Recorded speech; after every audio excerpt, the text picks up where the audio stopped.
안녕하세요. 놀부TV의 윤놀부입니다. 오늘이 1월 23일인데 1월 20일 바이든이 미국 대통령으로 당선되어 대통령 취임 선서까지 마쳤습니다. 오늘은 워싱턴 DC는 작전 중이라는 소설로 이야기를 해보려고 합니다. 조 바이든이 미국 대통령으로 취임되었습니다. 아마도 시청자 여러분들 중에서도 미국 대선에 많은 관심을 가지고 있는 분들도 계시리라 봅니다. 저 또한 미국 대통령이 누가 되느냐에 따라서 우리 대한민국의 미래와 국민들의 안전에도 밀접한 관계가 있기 때문에 미국 대선과 1월 20일 조 바이든 취임식을 새벽 4시까지 잠을 안 자고 미국 대통령 취임식을 실시간으로 지켜보았습니다. 트럼프 대통령의 메시지, 트럼프 측근 리누드 변호사의 메시지, 현직 미국 합참차장 공군대장의 메시지 등을 보고 저는 이 앞전 영상에 2개의 소설이라는 말을 인용하여 워싱턴 DC 움직임을 나름대로 분석하여 올렸습니다. 그러나 역시 1월 20일까지 아무런 액션 없이 조 바이든이 미국 대통령에 취임되었습니다. 저는 1월 20일부터 오늘 1월 23일까지 너무 실망하고 허탈하여 거의 패닉 상태에 빠졌다고 해도 과언이 아닙니다. 아마 시청자분 중에서도 트럼프에 대하여 매우 실망하신 분들이 많으리라고 믿습니다. 저 또한 그랬습니다. 트럼프를 제가 좋아하고 조 바이든을 싫어해서가 아닙니다. 단지 트럼프는 자유민주주의를 수호하려는 미국 대통령이고 조 바이든은 중국 공산당과 너무 친하다는 사실 때문에 트럼프가 미국 대통령에 당선되기를 희망한 것입니다. 바이든은 시진핑을 8번이나 만났고 중국 시진핑을 도와 국가 주석에 오르도록 도움을 주었으며 이번에는 바이든이 시진핑에게 도움을 받아 부정선거로 대통령이 되었습니다. 바이든을 조진핑이라 할 만큼 시진핑과 의형제 사이라고 합니다. 그래서 오늘은 여러분에게 희망을 주는 소설을 하나 더 쓰려고 합니다. 절망과 실망보다는 희망을 가지면 건강에 더 좋다는 생각이었습니다. 시청자 여러분, 제가 지금 하고 있는 이야기도 역시 소설이라는 점을 기억하시고 영상을 보시면 사실과 다를지라도 양해하여 주시기를 당부드립니다. 먼저 1월 20일 미국 대통령 바이든이 취임되기까지 트럼프는 현직 대통령으로서 조 바이든이 많은 부정선거 증거가 확보되었음에도 반란법, 계엄령 등 합법적인 수단을 통하여 바이든을 체포할 수 있었는데도 아무 일도 일어나지 않았습니다. 워싱턴 DC에 3만 명 가까운 군 병력이 배치되어 있는 상황이고 99% 성공 가능한 군사작전을 시행하지 않았습니다.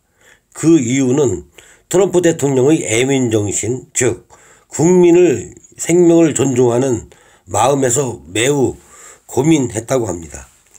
트럼프 대통령은 4년 임기 동안 한 번의 전쟁을 하지 않았다고 합니다. 국방 예산은 오바마 정부 때보다 상당히 증액시키고 전쟁으로 예산을 낭비하지 않고 군사력 강화와 군인 급여, 복지 등을 매우 향상시켰다고 합니다. 그래서 군에서는 트럼프 대통령의 인기가 매우 좋다고 합니다. 미군 10명 중에 8명 정도는 트럼프를 좋아하고 투표했다고 합니다. 그런데 부재자 투표에서 거의 바이든 표가 나왔다고 합니다. 이건 말이 안 되는 소리라는 겁니다. 트럼프 대통령이 조 바이든이 대통령 취임 선서까지는 배려 아닌 배려를 했다고 합니다. 그 이유인 즉슨 조 바이든이 부정선거를 하였고 대통령 취임 선서까지 하여야 범죄의 완성이 되어 현행범으로 체포할 수 있다고 합니다. 자, 그렇다면 왜 조 바이든이 대통령 취임 선서 후 체포하면 되지 하지 않았느냐 하고 반문하신 분들이 대부분일 것입니다.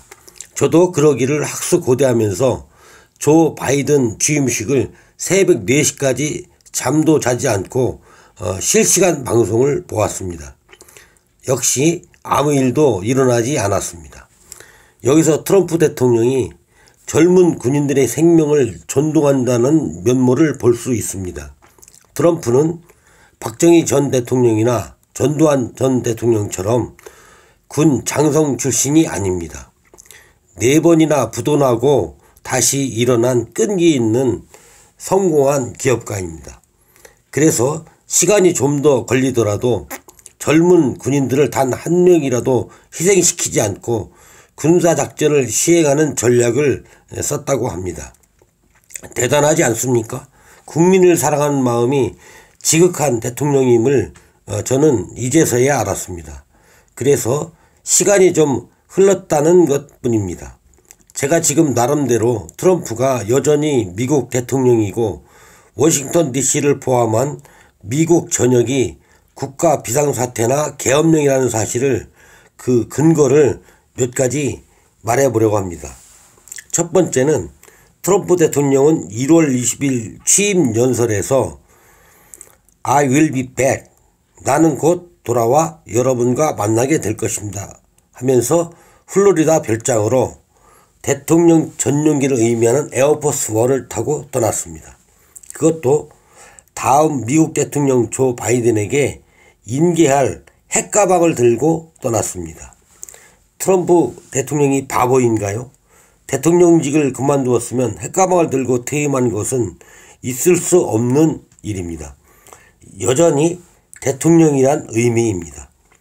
두 번째는 트럼프 대통령이 측근 변호사 리누드는 의사당 취임식장에 걸려있는 미국 성조기에 황금색 테두리가 있는 것을 보고 나는 황금색 테두리가 있는 성조기를 매우 좋아한다 라고 하였다고 합니다. 그 의미가 무엇을 말하냐면 그것은 계엄령하에 있다는 것을 의미한다고 합니다.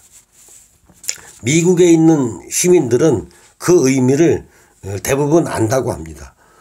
리누드 변호사는 허풍쟁이가 아니고 미국에서 뚝심 있는 성공한 변호사라고 합니다. 리누드 변호사는 미국의 주류 언론 CNN 등과 소송하여 CNN 등을 백기를 들게 한 아주 배짱 있고 용기 있는 변호사라고 합니다. 세 번째는 워싱턴 DC에 투입된 군 병력이 국방장관 밀러가 여전히 지휘하고 있으며 오늘 한국 시간으로 1월 23일 미국 대통령 취임식이 1월 20일 끝났음에도 철수하지 않고 여전히 주둔하고 있으며 오히려 군 병력이 추가 투입되고 있다고 합니다. 현재는 군 병력이 5만 가까이 된다고 합니다. 이는 트럼프 대통령은 잠시 뒤로 물러나 있고 국가 위기 사태에는 미국 헌법에 군이 나서 헌법과 국가를 지키도록 되어 있다고 합니다. 트럼프 대통령이 군 지휘권을 계엄사령관에게 위임하고 잠시 뒤로 물러나 있는 형태를 취했다고 보면 됩니다. 시청자 여러분 어떻습니까? 이 소설이 흥미진진하지 않나요? 구독과 좋아요를 눌러주시면 소설을 계속 힘차게 쓰겠습니다. 눌러주셔서 감사합니다. 네 번째, 미 해병대 특수부대가 미국 CIA 본부를 급습하여 CIA 본부에 있는 컴퓨터 서버 등을 압수하여 트럼프 측이 보관하고 있다고 합니다. 이는 비상계엄령이 아니고서는 미 해병대가 CIA를 급습하여 서버를 압수한다는 것은 말도 안 되는 이야기입니다. 미국 FBI와 CIA가 바이든 측과 협의하여 부정선거를 지휘하였다는 증거를 확보하였다는 이야기가 됩니다. 여기까지 워싱턴 DC나 미국 전역이 계엄령하에 있다는 이야기를 드리고 다음에는 워싱턴 DC 군사작전을 이야기해 보겠습니다. 앞에서도 이야기했듯이 지금 이야기하는 것은 제 개인적인 소견으로 예측해보는 소설이라는 점을 다시 한번 강조합니다. 워싱턴 DC는 현재 군병력이 추가로 투입되어 약 4만에서 5만 병력이 된다고 합니다. 물론 이 병력 숫자는 정확한 것은 아닙니다. 워싱턴 DC는 군 병력이 외곽부터 도로를 봉쇄하고 출입자들을 전원 검문 검색을 실시하며 철조망을 3중으로 설치했다고 합니다. 외곽에 치고 중간에 치고 그 다음에 의사당이나 방역관 주변으로 치고 이렇게 3중으로 설치를 했다고 합니다. 이 철조망의 자물쇠는 펜스 밖에서 열고 닫을 수 있도록 설치되었다고 합니다. 이 의미는 안에 있는 사람들이 밖으로 함부로 나오지 못한다는 얘기죠. 뭐 감옥과도 같은 거죠. 그러니까 워싱턴 DC가 거대한 감옥처럼 보인다고 하지 않습니까? 이 의미는 워싱턴 DC에 있는 조 바이든과 낸시 펠로시, 부통령 카멜라 해리스, 부정선거와 관련된 민주당 의원과 빌 클린턴, 버락 오바마, 힐러리 등 딥스테이트 등을 외부로 나가지 못하게 하고 일망타진한다는 군사작전이 이미 시작되었거나 곧 시작될 거라는 이야기입니다. 밀러 계엄사령관이 조 바이든을 반란죄로 인정할 것을 설득하는 중이라는 썰도 있습니다. 그야말로 썰입니다. 조 바이든이 1월 20일 취임식에도 트윗을 하였고 매일 트윗을 하는데 1월 21일 이후에는 트윗이 전혀 없다는 것을 확인했다고 하네요. 이것도 좀 이상하다고 합니다. 트럼프 측근에서 흘러나온 정보는 이번 체포 대상자가 1차로 19만 2천 명이라고 합니다. 어마어마하죠. 그래서 이 체포작전은 장기화된다고 합니다. 군사작전 장기화, 여러분의 이해를 돕기 위하여 중요한 마샬 보고서 내용을 간단하게 소개하겠습니다. 마샬 보고서 주요 내용은 미국은 국가가 아니라 주식회사라는 이야기입니다. 이 말이 무슨 뚱따니 같은 소리냐 하시는 분들이 많이 있을 거라 생각됩니다. 저도 대충은 알고 있었지만 미국 주식회사라고 해서 깜짝 놀랐습니다. 왜 미국이 국가가 아니고 미국 주식회사냐고 하면은 미국은 아주 오래전부터 아마도 1776년부터라고 합니다. 일루미나티 또는 딥스테이트라는 것은 국가 정상이나 정치 지도자들을 뒤에서 움직이는 비밀 조직이라고 합니다. 미국의 대표적인 딥스테이트는 로스차일드 가문, 록펠러 가문, 키신저, 조지 소로스, 빌 게이츠 등이 있는데요. 더욱 놀라운 것은 교황청도 딥스테이트라고 합니다. 이 딥스테이트 세력들이 미국 대통령 조지 부시, 빌 클린턴, 버락 오바마, 힐러리, 낸시 펠로시, 카멜라 해리스 부통령, 펜스 부통령 등의 정치 자금을 대주고 미국 대통령, 부통령, 하원의장, 상원의장, 미 FBI, CIA 등의 막대한 자금을 지원하고 이들을 뒤에서 조종한다는 것입니다. 또한 이 딥스테이트들은 이들을 꼼짝 못하도록 중국 공산당에서 주로 써먹는 미인계나 소아성의 어린이들을 성놀이개로 삼는 거죠.